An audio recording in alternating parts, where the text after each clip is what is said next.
Dulu tuh pilkada nggak dipilih langsung sama rakyat lewat pemilu. Terus dipilihnya sama siapa dong? Dulu pas masa penjajahan Belanda, kepala daerah ditunjuk langsung sama pemerintah kolonial.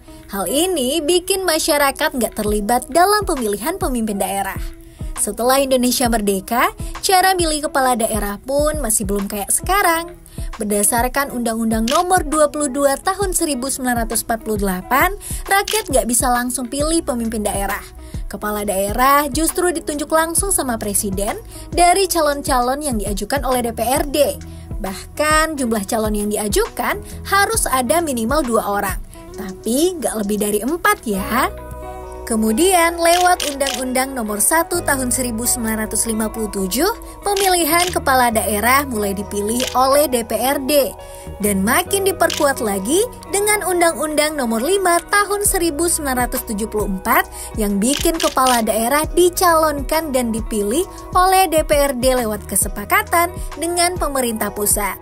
Setelah reformasi 1998, semuanya berubah. Perubahan besar nggak hanya terjadi di pusat, tapi juga di daerah.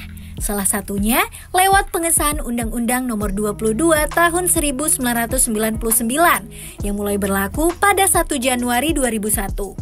Nah, ini dia titik awal dimulainya desentralisasi yang berarti pemerintah daerah diberi wewenang lebih besar untuk mengatur dan mengurus urusan mereka sendiri. Meskipun pada waktu itu, kepala daerah masih dipilih lewat DPRD, langkah ini sudah jadi fondasi awal buat memberi otonomi yang lebih luas bagi daerah. Kalau dulu, kepala daerah dipilih sama DPRD, tapi tahun 2005, pilkada pertama kalinya dilaksanakan di Indonesia dan dipilih oleh rakyat. Berdasarkan Undang-Undang Nomor 32 Tahun 2004, kepala daerah mulai dipilih langsung oleh rakyat untuk memperkuat demokrasi lokal dan membuat pemimpin daerah lebih bertanggung jawab kepada masyarakat. Pilkada pertama kali dilakukan pada Juni 2005. Indonesia akhirnya menggelar pemilihan kepala daerah secara langsung di 213 daerah yang terdiri dari 7 provinsi, 174 kabupaten, dan 32 kota. Tapi ini belum serentak ya. Pemungutan suara dimulai pada 1 Juni 2005 di Kabupaten Kutai Kartanegara di Kalimantan Timur untuk memilih bupati dan wakil bupati. Ini jadi momen yang penting banget karena untuk pertama kalinya rakyat diberi kesempatan untuk memilih langsung pemimpin daerah mereka. Tapi kenapa nggak serentak ya? Pilkada 2005 nggak serentak karena masih dalam tahap transisi pasca reformasi dan banyak daerah yang belum siap secara logistik dan administratif. Selain itu, ada perbedaan waktu dalam persiapan setiap daerah. Dan kala itu, mengadakan pilkada serentak di seluruh Indonesia dianggap terlalu berat.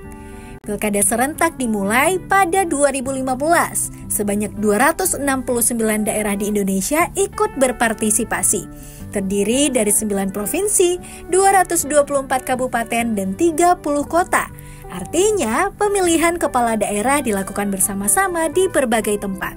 Wah, dari yang awalnya dipilih sama pemerintah pusat, kini pilkada sepenuhnya udah di tangan rakyat. Kotak suara dulunya nggak terbuat dari karton. Terus dari apa dong? Tahun 2005, Indonesia kan pertama kali mengadakan pilkada secara langsung ya. Nah, waktu itu kotak suara yang digunakan terbuat dari aluminium. Tapi ternyata ada masalah dengan kotak suara aluminium.